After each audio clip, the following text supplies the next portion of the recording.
네, 이재명 더불어민주당 대표가 오늘 오전 최고위원회에서 의제 정리가 녹록지 않다며 윤석열 대통령을 일단 먼저 만나겠다고 밝혔습니다. 네, 의제를 놓고 입장차를 좁히지 못하고 있던 상황 속에서 이 대표가 만남 자체에 우선을 두겠다는 의지를 밝히며 회담 조율이 급물살을 탈지 주목되는데요. 관련 내용 포함한 정치권 이슈들 정혁진 변호사, 김수민 시사평론가와 함께 짚어보겠습니다. 두 분 어서 오십시오. 네, 안녕하십니까. 안녕하십니까. 예, 안녕하십니까.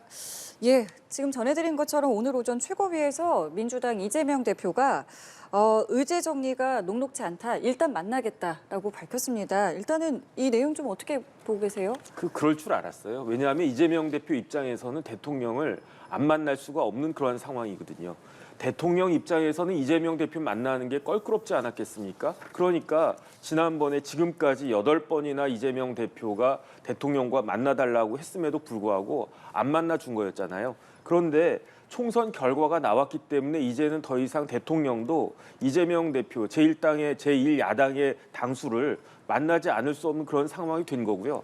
그렇기 때문에 윤석열 대통령이 이재명 대표 만나겠다 이렇게 이야기한 거니까 거기까지 이미 대통령은 할 거는 다 했다. 그런데 만약에 이재명 대표가 문제 삼아가지고 안 만났다 그러면 어쩔 수 없었다. 이렇게 면피가 될 수 있는 거였고요. 그런데 이재명 대표 입장에서는 대통령을 꼭 만나야 되는 게 왜냐하면 이재명 대표는 총선에서 크게 이겼지만 그럼에도 불구하고 그 총선에서 지지했던 지지자들한테 부채가 있는 거 아니겠습니까? 대표적으로 지금 왜 25만 원 안 주냐고 이야기하는 사람들도 여러 명 있다고 제가 이야기를 들었고요. 거기에다가 민주당보다도 더 선명성을 내세우는 정당이 조국 혁신당이잖아요. 그러니까 조국 그 대표의 또 압박도 만만치 않았을 거고 그렇기 때문에 결국에 시간을 질질 끌면 끌수록 이재명 대표한테는 불리하고 시간은 결코 이재명 대표 편이 아니었어요. 그러니까 오늘 아침에라도 빨리 이제 만나는 게 좋겠다 이렇게 결론이 내려진 것은 지극히 당연한 그 결과였다라고 저는 생각이 됩니다. 당장 어제까지만 해도 의제를 놓고 입장차가 있는 것으로 전해졌잖아요. 대통령실에서는 의제 제안 두지 말고 일단 만나자라고 했는데 이재명 대표의 그런 발언을 봤을 때는 대통령실의 제안을 응한 거다 이렇게까지 볼 수 있을까요? 결과적으로는 응했다고 봐야 될 것 같아요. 무제한 의제를 다루자라고 하는 게 대통령실 입장이고 어떻게 보면 이게 야당 입장에서 또 민주당 입장에서 나쁜 것이 아닌 게 뭐 대통령실에서 어떤 의제를 닫아두겠다라고 한다면 그것은 충분히 반발할 수 있는 일인데 이것저것 다 논의할 수 있다라고 일단 대통령이 입장을 열어뒀죠. 다만 민주당에서 지금까지 의제 부분에 대해서 여러 가지 이제 고심도 있고 또 실무 회동에서도 압박을 했던 거는 이 회담이 성과 없는 회담이 된다라고 하는 부분에 대해서 스스로 부담을 느꼈기 때문입니다. 근데 또 민주당 입장에서는 좀 유리한 고지에 있는 것이 설령 회담에서 별 성과가 없거나 합의 사항이 많지 않다 해도 민주당이 갖고 있는 입법의 권한이라든지 이런 그 의석수를 통한 입법의 관철 이런 것들은 또 가능한 거거든요. 그렇다면은 의제를 뭐 굳이 좁히지 않아도 민주당 입장에서도 불리할 것이 없다라는 판단을 충분히 할 수 있겠습니다. 그리고 대통령이 뭔가 제기를 하는 것보다는 지금 민주당이나 야권에서 제기하는 것들이 주요 의제가 되는 상황이거든요. 그럼 이제 민주당 입장에서 준비를 할 수 있는 거는 그 회담에 들어가서 주로 이재명 대표가 얘기를 더 많이 하게 될 텐데 어떤 순서로 무엇부터 꺼내느냐 이것만 이제 스스로 정리가 되면 어느 정도는 이제 괜찮은 회담이 될 수 있다 이렇게 판단을 했을 수 있다. 그리고 회담에서 미진한 부분은 이후에 입법이라든지 국회 절차를 통해서 만회할 수 있다. 이런 부분들을 민주당도 판단을 한 것으로 보입니다. 예, 이재명 대표 입장 발표 이후에 곧바로 또 속보가 전해진 내용이 관련해서 대통령실과 민주당이 오늘 오전에 이제 3차 실무회담을 갖게 된다라는 내용이 전해졌거든요. 네네. 그렇다면 이제 다음 주에 실질적으로 회담이 열릴 수 있을 거라고 보십니까? 일단 오늘은 만날 수가 없죠. 왜냐하면 오늘 실무회담도 실무회담이지만 오늘 이재명 대표 재판 나가야 되는 날이니까 어차피 오늘은 이재명 대표 만날 수 없는 그런 날이었고 그러니까 결국은 다음 주로 넘어가는데 다음 주에는 제 기억에 이재명 대표 재판이 4월 30일인가 그때밖에 없거든요. 그러니까 아마 시간은 다음 주 화요일밖에는 재판이 없으니까 조금 여유가 있을 것 같다는 그런 생각이 들고 그렇기 때문에 아마 오늘 3차 실무회담하고 빠르면 월요일, 늦으면 한 수요일 정도에 이재명 대표와 그 윤석열 대통령이 만나는 모습을 우리 국민들이 볼 수 있을 것 같다는 그러한 생각이 듭니다. 네, 이재명 대표도 어쨌든 신속히 만날 일정을 잡겠다고 했고 관련해서 뭐 대통령실과 민주당도 분주하게 바로 오늘 움직이기 시작했으니까 말씀하신 것처럼 다음 주 초 정도에는 좀 대통령과 이 대표가 만날 수 있을 거라고 보십니까?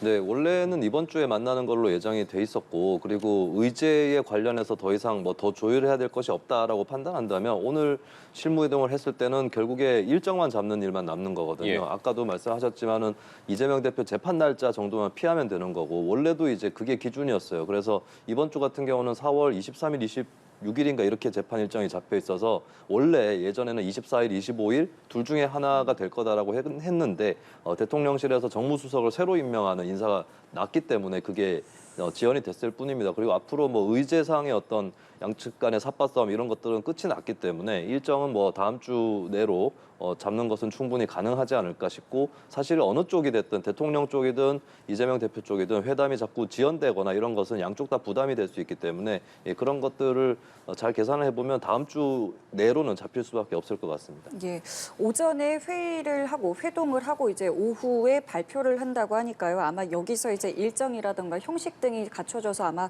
발표가 될 것 같은데, 이 대표가 이런 이야기도 오늘 했습니다. 의제를 정하지 않고 만나게 되더라도 필요한 이야기는 다 하겠다. 민심을 가감없이 전하겠다라고 했어요. 이 말 뜻은 어떤 모습들을 그럼 저희가 상상해 볼 수 있을까요? 그런데 윤석열 대통령도 이야기하면 다 들어주겠다 그 네. 이야기 아니겠습니까? 그러니까 어떤 생각이 드냐면 저는 이재명 대표는 할 말 다 할 거예요.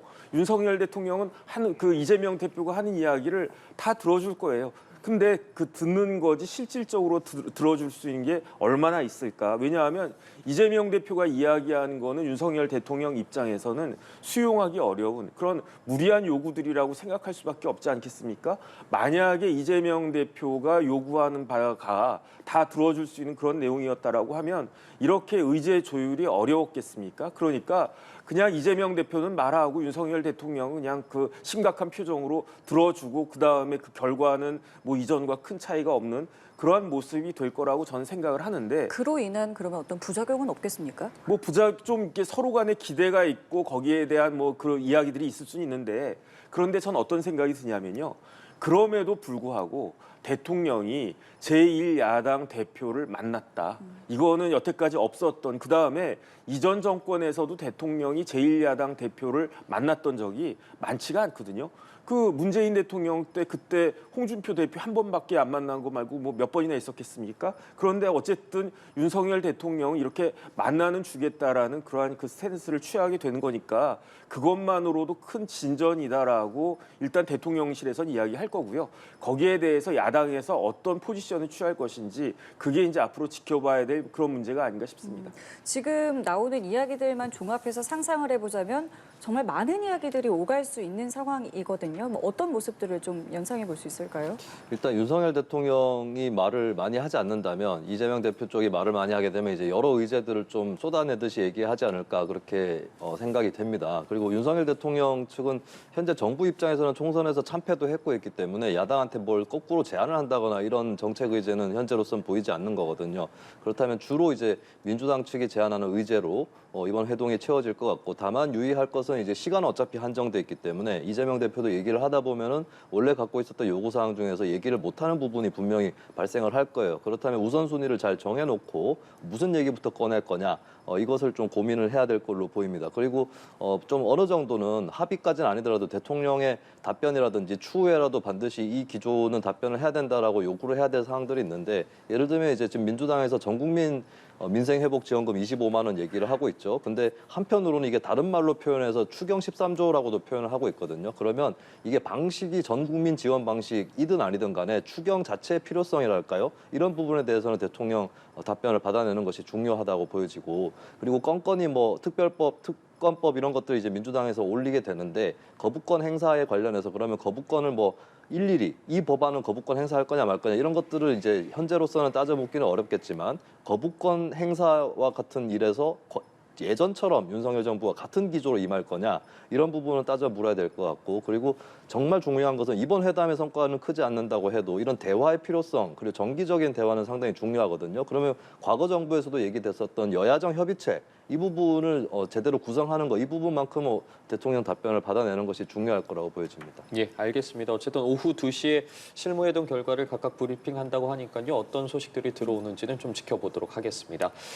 주제를 좀 바꿔보도록 하겠습니다. 어제 이재명 대표, 조국 대표와 저녁 만찬 회동을 했습니다. 2시간 반 정도 서로 대화를 나눴다고 하더라고요. 둘의 네네. 만남에 대해서는 어떻게 보셨어요? 뭐 술도 한 병씩 비웠다라고 그랬던 것 같은데 이재명 대표 입장에서는 조국 대표도 만나지 않을 수 없는 그런 상황 아니었겠습니까? 왜냐하면 조국 대표가 조국 그 혁신당 그 사람들이 뭐라고 이야기했느냐, 거기 대변인이 뭐라고 이야기했느냐, 섭섭하다고 이야기했어요. 예. 이재명 대표에 대해서 섭섭하다고 이야기했는데 표현이 섭섭하다는 이야기지 사실은 이 이야기는 뭐랑 똑같냐면 화가 난다, 분노한다 이런 이야기 아니었겠습니까? 왜냐하면 조국 대표 입장에서는 이재명 대표에게 무시당했다라고 생각할 수밖에 없지 않습니까? 처음에는 지민 비조였다가 결국은 모든 사람들이 다 인정하다시피 비조 지민이 됐는데 그렇게 민주당에 아주 큰 도움을 줬는데 무시당했다. 어떤 식으로 무시당했습니까? 민주당 사람들이 아주 높은 사람들이 나와가지고 뭐라고 이야기했느냐?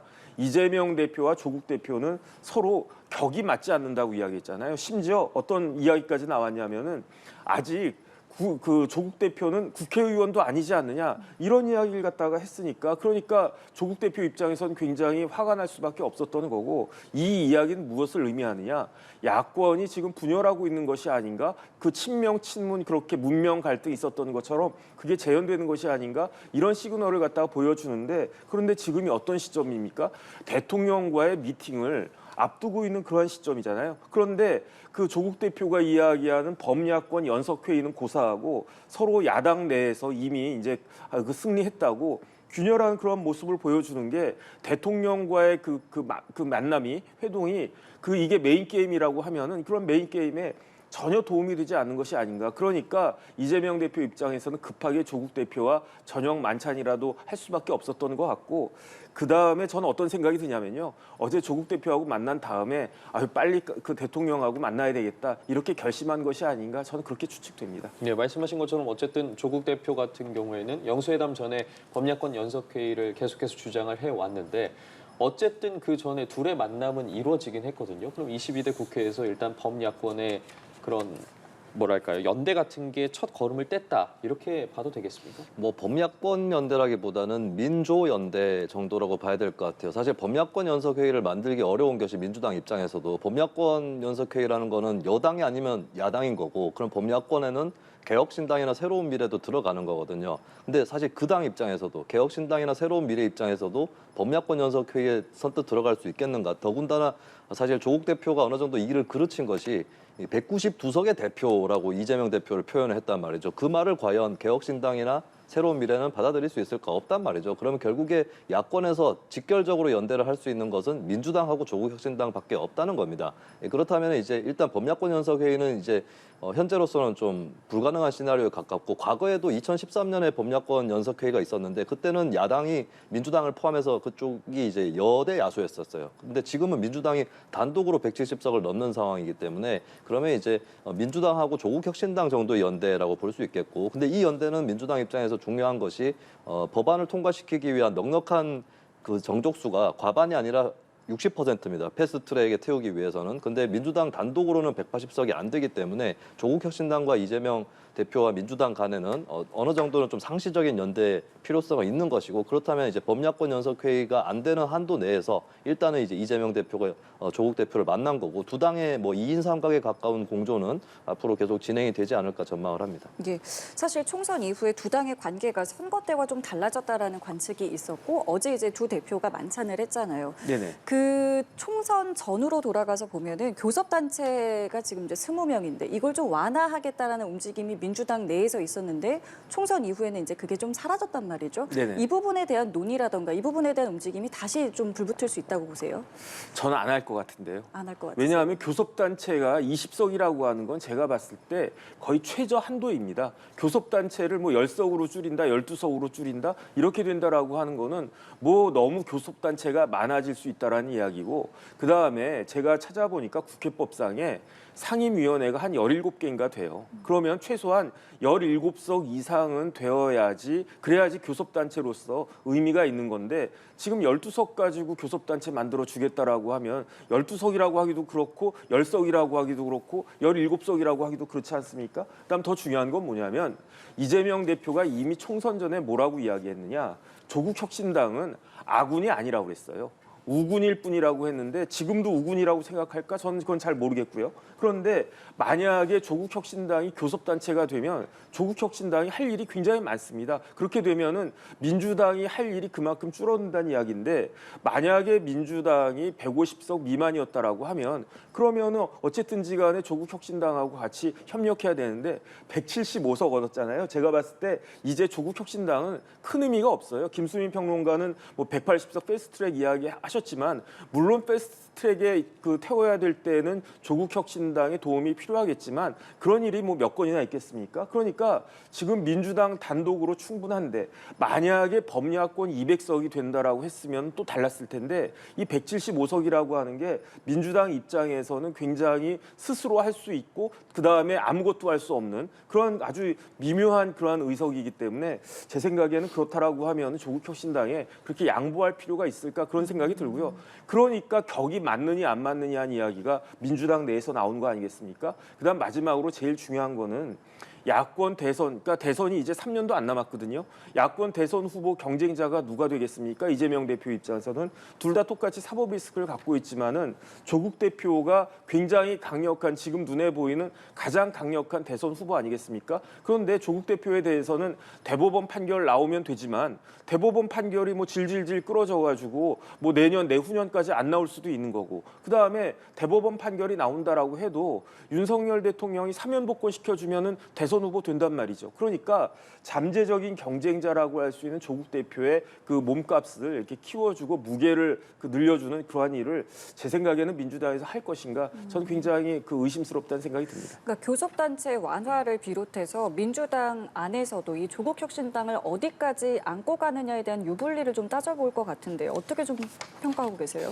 뭐 내부에서는 어떻게 생각하는지 모르겠지만 예. 뭐 객관적으로 보면 조국혁신당이나 조국 대표의 존재가 이재명 대표라든지 민주당 주류에게 해가 되는 거냐 했을 때 아닌 것 같아요. 오히려. 왜냐하면 이재명 대표를 비선호하는 민주당 지지층이 또 있는데, 이쪽을 좀 조국혁신당이 많이 갖고 가고 있거든요. 그러면 이재명 대표 입장에서는 오히려 조국 대표를 키워줄 필요도 있는 거 아닌가, 이 정치공학적으로 보면. 왜냐하면 다른 주자들이 올라오는 것을 막는 효과가 있습니다. 이번 총선 때 사실 뭐 박용진 의원이라든지 임종석 전 실장이라든지 공천에서 안타깝게 떨어지는 이런 사례들이 있었고, 사실 유세 현장에 가보면 박용진 의원이나 임종석 전 실장에 대해서 반응이 굉장히 좋았다고 해요. 김부겸 선대위원장도 마찬가지인데, 이런 주자들이 사실 비명계 주자로서 굉장히 유력할 수도 있는 상황인데, 근데 조국 대표가 떠버리면, 부상을 해버리면 이들 주자를 좀 막는 효과가 있는 거거든요. 그런 의미에서는 민주당이 뭐 어떻게 생각하는지 모르겠지만 객관적으로는 조국 대표가 크는 거를 별로 두려워할 필요는 없는 것 같습니다. 그리고 교섭단체 구성 요건 같은 경우는 약속을 했기 때문에 조국혁신당의 옳고 그름을 떠나서 조국혁신당을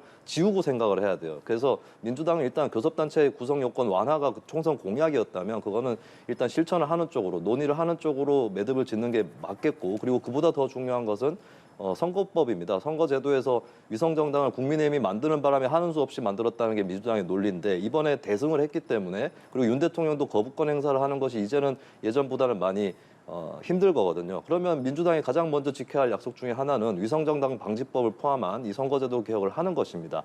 그걸 포함해서 교섭단체 구성 완화라든지 이런 것들은 약속했기 때문에 일단은 실천을 하는 모습을 보여줘야 된다라고 봅니다. 예, 알겠습니다. 앞으로 양 당의 관계가 어떻게 흘러갈지는 좀 더 지켜보도록 하겠습니다. 자, 이런 가운데 국민의힘이 총선 참패 15일 만에 패인을 분석하는 토론회를 열었는데요. 신랄한 비판의 목소리가 쏟아져 나왔습니다. 현장 발언 듣고 대담 이어가겠습니다. 험진데 어떻게 당선했냐 물어보셨을 때 우리 당이 하는 거 거의 반대로만 했습니다. 제가 2조 심판 얘기 입 밖으로도 꺼내지 않았고요. 그다음에 당에서 내려오는 현수막 4년 동안 한 번도 적을지 않았습니다. 정말 저희 지역에는 걸 수 없는 내용들이 태반이었습니다. 이재명 대표가 좋다? 혹은 조국 대표가 문제가 없다? 그렇게 생각하는 사람들 별로 없어요. 근데 대통령이 더 싫다. 국민의힘이 더 싫다. 이런 얘기를 하더라고요. 대통령의 이미지를 개선하기 위한 노력을 많이 해야 돼요. 왜 그렇게 척하면 대통령이 경로한다는 그런 표현이 나옵니까? 경로해야 될 게 대통령입니까? 국민입니까? 이번에 이 선거 결과로 국민의힘에 또 별명이 하나 더 붙었습니다. 경포당, 경기도를 포기한 정당이다. 네, 들으신 것처럼 앞서 제가 발언들을 다시 짚지 않더라도 좀 직설적인 구원들이 상당히 많이 오갔습니다. 어떻게 들으셨어요? 일단 시험에 떨어지면요 별별 얘기가 다 나와요. 뭐 변명도 하고 내가 이러이러해서 뭐 배탈이 나서 시험 못 봤다. 심지어 뭐 원망까지 할 수 있지 않습니까? 아, 내가 시험 치려고 갔는데 엄마 아빠가 싸워가지고 내가 시험 못 봤다. 뭐 이런 변명부터 원망까지 별별 얘기가 다 나오는 거니까 뭐 그런 정도란 그런 생각이 드는데, 그런데 전 뭐가 문제라고 생각하냐면요. 지나고 나면 다 알아요. 근데 그게 무슨 의미가 있겠습니까? 예컨대 지금 금값이 하늘을 찌르고 있다고 그러지 않습니까? 그러면 금을 샀어야지. 금을 갖다 안 사놓고 나 금값 오를 줄 알았어. 이렇게 이야기하는 게 그게 무슨 의미가 있습니까? 저는 어쨌든 그런 정도라고 생각이 들고요. 그나마 이제 국민의힘에서 뼈 아프게 느껴야 되는 건 뭐냐? 수포당이라고 하는 지적은 진짜 뼈 아프게 느껴야 된다라고 생각하는 게, 이제 수능에서 대학 시험 볼 때 수포자란 말이 있지 않습니까? 네. 수학을 포기하고 원하는 대학에 갈 수 있습니까? 마찬가지로 수도권을 포기하고 수도권에서 의석을 얻지 못하고 어떻게 다수당 제1당이 되고 어떻게 국정을 운영할 수가 있겠는가? 이런 부분들에 대한 지적은 국민의힘이 여당으로서 아주 뼈저리게 느껴야 된다라고 저는 생각이 됩니다. 예, 총선에서 패배했으니까 뭐 나올 수밖에 없는 당연한 이야기들이다라고 말씀해 주셨는데, 어쨌든 이 패배 원인과 관련해서 계속해서 국민의 입장에서는 토론회가 열리고 있는데, 자, 그렇다면 이번 기회를 통해서 좀 국민의힘에서 당의 체질 개선 같은 게 이루어질 거라고 보십니까? 이렇게까지 졌는데, 그리고 지금 3연패한 거 아니겠어요, 총선에서. 한국의 소위 보수 정당에서 이렇게까지 진 거는 처음입니다.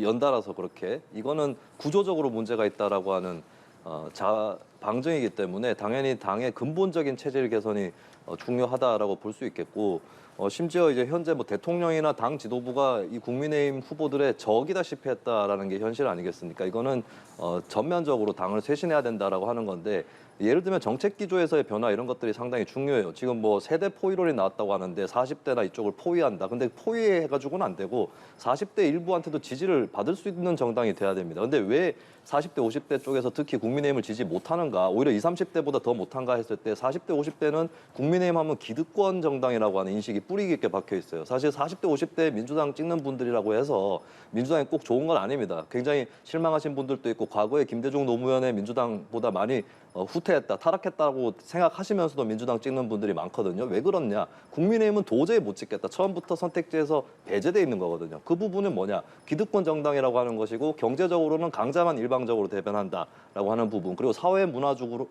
수구적이다라는 부분, 이런 것들인데, 이거를 국민의힘이 다 바꿀 수는 없을 거예요. 다 바꾸면 진보 정당이 되기 때문에 다 바꿀 수는 없는데, 같은 보수라고 해도 뭐 유럽이라든지 이런 보수하고 비교를 해보면 지나치게 많이 우편향돼 있거나 수구적이란 말이죠. 그런 부분들을 교정을 해나가는 것으로 출발해야 된다. 저는 일본 자민당한테 좀 배우라고 국민의힘한테 얘기를 하고 싶은 게, 일본 자민당이 사실 외교 정책 때문에 저희 한국민 입장에서는 굉장히 좀 불편한 정당이기도 하지만, 일본 자민당이 국내에서 펴는 정책들을 보면 굉장히 약자 포용적이거나 노동자를 위한 정책들도 꽤 있어요. 근데 국민의힘한테는 이런 것들을 볼 수가 없거든요.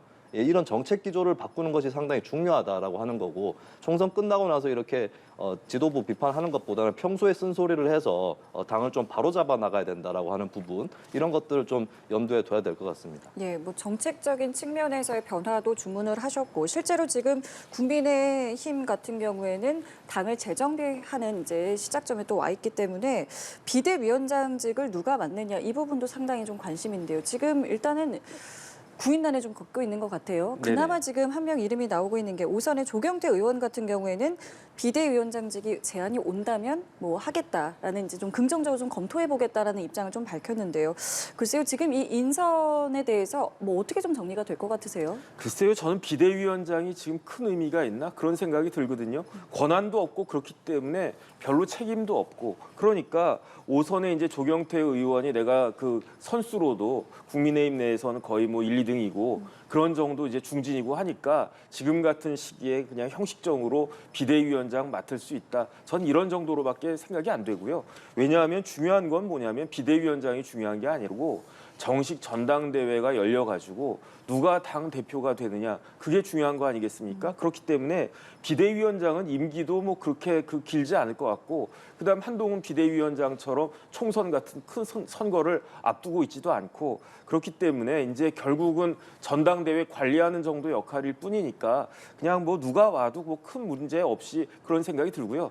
차라리 저는 그냥 윤재욱 원내대표가 원래 국민의힘 당원을 보면 이런 경우에는 원내대표가 그냥 해도 된다라고 되어 있거든요. 그래서 윤재욱 원내대표가 그냥 해가지고 전당대회 하면 되지 굳이 또 무슨 비대위를 또 하나 저는 그런 생각까지 들었기 때문에 아마 이제 조경태 의원이 하겠다라고 했으니까 조경태 의원에게 비대위원장 직위가 주어질 수 있겠다 저는 그렇게 예측이 됩니다. 예, 이 부분은 어떻게 좀 정리될 것 같으세요? 네, 사실 비대위원장이 관리형 비대위고 예. 조기 전당대회를 준비하는 수준이기 때문에 뭐 국민의힘 입장에서는 누가 해도 크게 달라질 건 없다라고 생각을 하는 거고 이제 사람을 구하기 어려운 거는 이제 내심 원내대표라든지 당 대표라든지 혹은 뭐 총리 후보자라든지 이런 쪽으로 생각하는 다선 의원들 같은 경우는 당연히 이 자리를 기피할 수밖에 없는 거겠죠. 근데 그런 의원들만 있는 게 아니고 조경태 의원 포함해서 몇 명의 의원들이 또 있기 때문에 그리고 윤재욱 원내대표가 지명을 하는 걸로 일단 가닥을 잡았단 말이죠. 그러면 뭐 비대위원장 인선 자체는 그렇게 어렵진 않을 거다. 다만 짧은 비대위라고 해도 당의 혁신을 준비하는 비대위가 되는 것이 국민의힘 입장에서는 좋을 겁니다. 그렇다면 혁신의 방안을 만든다든지 혹은 방안을 굳히진 못하더라도 토론을 열심히 한다든지 이런 임무들은 새로운 비대위원장이 수행을 해야 될 것으로 보입니다. 예, 알겠습니다. 그럼 이어서 이제 당대표와 좀 원내대표 이야기 좀 해보도록 하겠습니다. 지금 나경원 당선인과 이철규 의원, 이른바 나이 연대설이 계속해서 나왔고 둘 다 모두 부인을 하기는 하지 않았습니까? 그럼에도 불구하고 어쨌든 정치적인 부분에서 봤을 때 지금 여소야대 상황에서 원내의 표단속 같은 걸 하기 위해서는 좀 양측의 성향 같은 것보다는 좀 균형을 이룰 수 있는 그 직책들이 맞춰져야 된다 이런 이야기들 나오고 있는 상황인데 어떻게 보고 계세요? 결국 뭐 전당대회까지 한 달이든 두 달이든 이제 그 정도 시간이 남았는데 나이 연대는 굉장히 제가 봐도 독특한 조합인 것 같아요. 그렇기 때문에 만약에 이 나이 연대가 진짜로 뭐 나경원 대표의 그 이철규 원내대표 이런 그 조합이 만약에 진짜로 화학적 결합을 이루어낼 수 있다라고 하면 그러면 생각보다도 시너지가 많을 수 있지 않을까 저는 그런 생각이 드는데 그런데 만약에 이제 그 약간 이질적인 그 대표와 원내대표 그 조합이 이질적이어가지고 그런 효과를 내지 못한다라고 하면 그러면 전당대회 이후에도 삐그덕삐그덕거리는 그런 모습을 보여줄 수 있는 것이기 때문에 약간 리스크가 있는 그러한 그 구도가 아닌가 저는 그런 생각이 들고요. 제일 중요한 건 뭐냐면 누가 대표가 되고 누가 원내가 대표가 되고 그게 뭐가 중요하겠습니까? 지금 국민의힘 입장에서는 정부 여당 입장에서는 굉장히 큰 문제가 지금 벌어진 거고요. 이 문제를 어떻게 해결할 것인가 이게 누구 책임이냐 뭐 누가 뭐 어떤 자리를 맡아야 되냐 그거 신경 쓰기 전에 지금 이 문제를 해결하기 위해서 위로는 대통령부터 밑으로는 뭐 이제 초선 의원들까지 어떻게 하면 이 문제를 해결할 수 있을까에 대해서 중지를 모아야 될 그러한 시점이다. 그다음에 거기에 대한 결과를 그 이번 전당대회까지 그 꼭 보여줘야 되는 그런 책임이 있다라고 저는 생각이 됩니다. 네, 지금 나아가서 좀 당내 문제를 해결하기 위해서 현재 총선 관련해서 문제를 해결하기 위해 힘을 모아야 하는 시점이라고 말씀해 주셨거든요. 네, 근데 어쨌든 뭐 현재 설이 나오는 나경원 이철규 연대 나이 연대는 좀 나이브하지 않나 이렇게 생각을 합니다. 그러니까 왜냐하면 지금 뭐 친윤이 원내대표 맡고 친윤이 좀 아닌 쪽이 뭐 대표를 만든다 이런 역할 분담론이 나오는 것 같은데 사실 현재 총선에서 확인된 민심 그리고 총선 이후에 더 확인되는 민심에 따르면 지금 당 운영에서 어지간하면 친윤계가 손을 떼는 것이 더 낫다라고 하는 것이 나오고 있거든요. 그리고 만약에 전당대회를 통해서 대표와 원내대표를 동시에 선출한다면 어느 정도 조합이 가능할지 모르겠으나 일단 원내대표부터 먼저 선출하게 되는데 이 원내대표 선출 과정에서 친윤계가 된다라고 하는 거는 이게 결국에 국민의힘의 반성이 없는 거 아니냐. 그러면 다음에 있는 전당대회 이런 것도 다 기대가 안 간다라는 여론만 불러일으킬 것으로 보입니다. 사실 이제 국민의힘이 지금 이제 친윤, 영남 이런 코드로 해서 좀 많이 비판을 받고 있는데 사실 오히려 영남권 의원이 더 나을 거예요. 왜냐하면 영남권 같은 경우는 의원들 간의 스펙트럼이 은근히 좀 넓은 편이 있는 것이고 그들 의원들이 꼭 뭐 전체적으로 영남 지역이라서 쉽게 당선됐다라고만 싸잡혀서 평가받을 일은 아니거든요. 근데 오히려 친윤이라고 했을 때는 당이 변하지 않는구나라는 것만 다시 보여주는 거죠. 결국에 대통령 쪽에서 이 의원단을 컨트롤하겠다는 것이냐라고 하는 그런 평가만 나올 수 있겠습니다. 그렇다면 저는 나경원 당선인 입장에서도 이철규 의원하고 손을 잡게 됐을 때 그럼 나경원 당선인이 예전에 전당대회 때 좀 수모를 당했던 것이 오히려 본인한테는 정치적 자산인 측면도 있거든요. 근데 그런 것들이 다 상쇄되고 다시 대표가 되기 위해서 친윤하고 손을 잡았다. 이런 이미지만 다시 쓰게 되는데 과연 나경원 당선인한테도 그게 좋은 일인 거냐 이런 것들을 포함했을 때는 저는 친윤계는 원내대표 이런 경선에서 뒤로 물러나 있는 게 국민의힘 입장에서는 좋을 것이다라고 생각합니다. 실제로 지금 말씀해주신 부분과는 반대로 근데 지금 원내대표 경선이 이제 일주일 앞으로 다가왔는데 원내대표 공식 출마자 같은 경우에는 이철규 의원 말고는 없단 말이에요. 네네. 그렇다면은 뭐 새로운 인물이 이제 일주일 안에 어떻게 등장할 것 같으세요? 아니면 이 분위기대로 갈 것 같으세요? 글쎄요, 뭐 등장할 수도 있을 것 같고 안 할 수도 있을 것 같다는 그런 생각이 드는데 사실은 지금 원내대표든 당대표든 이게 그냥 이렇게 쉬운 자리가 아니잖아요. 만약에 이제 여당에서 총선 승리를 갖다 했다 그러면 지금 야당처럼 막 나도 하고 싶다 이런 이야기를 했을 텐데 지금 참패한 그 여당 입장에서는 결국은 어마어마하게 강한 더군다나 단순히 이제 민주당뿐만 아니라 조국 대표가 이끄는 조국 혁신당까지도 그 대응해야 되는 그러한 자리이기 때문에 이 자리가 그냥 그렇게 매력 있는 자리인가 저는 그런 생각은 들고요. 그렇기 때문에 오히려 어떻게 보면은 이철규 의원이 본인이 친윤으로서 어떠한 책임감을 가지고 원내대표를 내가 지금 해야 된다라고 하는 그런 소명 의식이 있을 수도 있는 것이 아닌가 저는 그런 생각이 들고요. 그와 같은 생각을 가진 다른 의원이 있을까 저는 좀 지켜봐야 되는 것이 아닌가 하는 생각이 듭니다. 그렇다면은 지금 민주당의 원내대표는 박찬대 의원으로 이제 사실상 지금 굳혀져가는 분위기인데요. 이 지금의 만약에 이철규 의원과 그다음에 박찬대 의원이 각각 원내대표가 된다면 그 조합과 궁합에 대해서는 좀 어떻게 보고 계세요? 일단은 그 자리에 오르고 난 다음에 어떻게 하느냐는 추후의 문제긴 합니다. 사람 네. 또 자리에 따라서 모습이 바뀌는 것이 사람이기 때문에 예단하는 일은 아니겠는데 근데 일단 현재 형성돼 있는 대중 이미지로만 봤을 때는 그냥 강대강 대치 아니겠느냐. 친윤 대 친명의 그냥 대치로 결국에 국회도 흘러가는 거 아니냐 이런 우려만 남길 것 같아요. 예, 그런 의미에서는 사실은 다른 자리에는 좀 강경파가 가도 됩니다만 원내대표 같은 경우는 결정적일 때 또 이 전국의 흐름을 풀어주는 역할들을 해야 되고 원내대표 서로 또 친해야 돼요. 티격태격 싸우는 것 같지만 서로 친해서 서로 간에 우리도 당 내에서 등살에 시달리고 있는 이런 처지들도 술 한잔하면서 공유하고 이런 자리가 원내대표이기 때문에 지나친 강경파가 되는 건 사실은 좋지 않다는 측면에서 저는 박찬대 대 이철규의 구도는 좀 우려가 됩니다만 근데 사실 민주당에서 먼저 어떻게 보면 카드를 공개를 한 셈인데 그럼 국민의힘은 좀 다른 카드를 낼 필요도 있는 것 같아요. 왜냐하면 양쪽의 의석이 비슷비슷하면 강대강으로 갈 수도 있는 건데 국민의힘 입장에서는 강으로 간다고 해서 지금 풀릴 게 아니거든요. 오히려 국민의힘 입장에서 좀 온건한 스타일의 원내대표를 내서 민주당한테 정말 최소한의 요구를 하고 그게 받아들여지지 않으면 힘에서 밀리는 듯한 모습을 또 국민들한테 보여줌으로써 동정표도 살 수 있고 이런 캐릭터가 오히려 국민의힘한테는 바람직하지 않을까 그렇게 생각을 하는데 국민의힘 구성원들은 또 어떻게 생각할지 모르겠습니다. 그러니까 물론 끝까지 좀 지켜봐야 되겠습니다만 지금의 어떤 구도로만 봤을 때는 찐명 대 찐윤, 찐윤 대 찐명의 원내대표의 등장이 가능한 상황이거든요. 어떻게 좀 보고 계세요? 그런데 지금 상황에서는요. 예. 강대 강으로 갈 수밖에 없어요. 지금 칼자루를 누가 쥐고 있습니까? 여당이 쥐고 있습니까? 그렇지가 않잖아요. 야당이 특히 이제 민주당이 쥐고 있는데 민주당에서 뭐라고 공공연하게 이야기하느냐? 뭐 원내대표뿐만 아니라 이제 당 대표는 이제 조용히 계시지만 그 심지어 국회의장 후보로 나온다라고 하는 그런 모든 사람들이 협치는 없다라고 이야기하잖아요. 그런데 어떻게 그 양보를 갖다가 먼저 국민의힘에서 합니까? 협치가 없다라고 하고 강하게 밀어붙인다라고 하는데 그런데 만약에 국민의힘 입장에서 온건한 사람을 이제 뭐 원내대표든 당대표든 내세우게 되면 계속 밀릴 거라고 하는 그런 두려움이 있지 않겠습니까? 그러니까 우리 숫자가 108석밖에 안 되지만 그럼에도 불구하고 야당에 강하게 맞설 수 있는 사람이 오히려 지금은 필요하다. 왜냐하면 그 야당이 상식적이지 않은 이야기들을 계속 할 테니까 그런 부분들에 대해서 할 말은 하고 그다음에 아주 이렇게 노련하게 대처할 수 있는 그런 사람이 필요하다. 그러니까 이철규 의원 같은 사람이 오히려 더 적임자다라는 이야기가 나올 수도 있지 않을까 하는 생각이 듭니다. 예, 알겠습니다. 자, 이어서 좀 이 내용도 살펴보도록 하겠습니다. 민주당이 최상병 사건 외압 의혹과 관련해서 국회 운영위원회 소집을 요구했는데 여당이 반대했다, 거절했다면서 비판을 했거든요. 현 상황에 대해서는 어떻게 보고 계세요?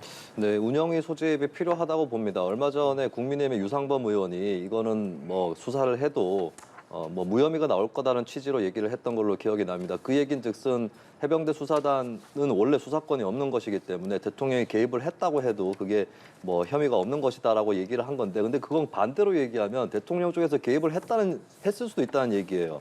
예, 그 부분에 대해서 현재 진상 규명이 안 되고 있는 부분이고, 특히 이제 이시원 비서관하고 통화한 뭐 연락한 사실 이런 것들이 드러났기 때문에 대통령실 안에서 무슨 일이 벌어졌는지 이 부분은 필히 점검을 해야 될 일입니다. 수사를 안 들어간다고 해도. 그리고 이 부분 또 있어요. 그러니까 경찰 수사 이후에 방해를 해야 뭐 직권남용이나 이런 게 성립된다는 논리가 있는데, 사실 그 경북 경찰청에 넘어갔던 그 서류, 해병대 수사단이 초벌 수사에서 넘겨준 그 서류가 또 회수가 됐습니다. 이 과정에 대통령실이 또 어떻게 개입했는지 이것도 따져봐야 됩니다. 그렇다면 국회 입장에서는 당연히 대통령실 안에서 일어났던 일을 이게 직권남용의 성립 여부와 별개로 진상규명 차원에서 알아봐야 될 일이고, 현재 뭐 보도라든지 이런 걸 통해서 또 의심 정황들이 나온 거 아니겠습니까? 그러면 대통령실을 담당하는 국회 운영위원회가 이 부분은 관계자들을 출석시켜서 질의응답을 해서 진상규명에 한 걸음 더 다가서는 것이 국회로서는 당연히 해야 될 일이라고 봅니다. 예, 어쨌든 국민의 입장에서는 지금은 열 사안이 아니다. 국민적인 좀 평가가 필요하다라고 했는데 민주당의 이러한 요구에 대해서 어떻게 보고 계세요? 제 생각에는 최상병 특검법 어차피 민주당과 조국혁신당이 발의할 거 아닌가요? 그렇기 때문에 운영위가 과연 필요한 것인가? 저는 그런 생각이 들고요. 그다음 이미 발의가 됐어요. 그런데 제가 쭉 이걸 갖다가 찾아봤더니 이 최상병 특검법의 명칭이 바뀌었어요. 어떻게 바뀌었냐? 이전에는 순직 해병 수사 방해 및 사건 은폐 등의 진상 규명을 위한 특검법이었다가, 그러다가 이제 그 이종섭 대사 사건 뭐 이렇게 터지면서 어떻게 바뀌었느냐? 순직 해병 사망 사건 수사 외압 의혹, 이종섭 전 국방부 장관의 도피성 출국 과정 위법 행위 진상 규명을 위한 특별검사 임명 등에 관한 법률안으로 이게 더 강해졌단 말이죠. 그런데 그 특검법을 갖다가 제가 봤더니 제일 중요한 건, 특검법에 있어서 제일 중요한 거는 특검을 어떻게 임명하느냐거든요. 근데 특검은 당연히 대통령이 임명하도록 그렇게 규정이 되어 있는데, 그런데 대통령이 아무나 임명하는 게 아니고 추천받아서 그 추천된 풀 중에서 둘 중에 하나를 임명하는 건데, 제가 그 봤더니 대통령이 소속되거나 소속됐던 교섭단체가 아닌 교섭단체에서만 추천할 수 있다고 되어 있어요. 말을 어렵게 해놨는데 결국은 특검은 민주당에서만 추천을 하겠다. 그러니까 민주당 입맛에 맞는 사람이 추천되도록 하겠다. 이런 뉘앙스거든요. 그렇다라고 하면 과연 대통령이 이러한 과정에서 특검법을 수용할 것인지 아니면 거부권을 행사할 것인지가 이제 그 문제가 될 것인데, 그런데 여기서 가장 중요한 건 뭐냐면요. 지금 이 최상병 사건 관련해가지고 수사가 이루어지고 있는데 그 수사가 어디서 이루어지고 있습니까? 민주당이 만들었던 공수처에서 이루어지고 있는 거잖아요. 이종섭 대사 관련해서 출국 금지를 누가 시켰습니까? 경찰이 했습니까? 검찰이 했습니까? 공수처에서 했잖아요. 그다음에 공수처가 지금 막 수사를 갖다가 진행한 것으로 보이는데, 그런데 왜 뜬금없이 특검법을 갖다가 하느냐? 그렇다라고 하면 제 개인적인 생각으로는요.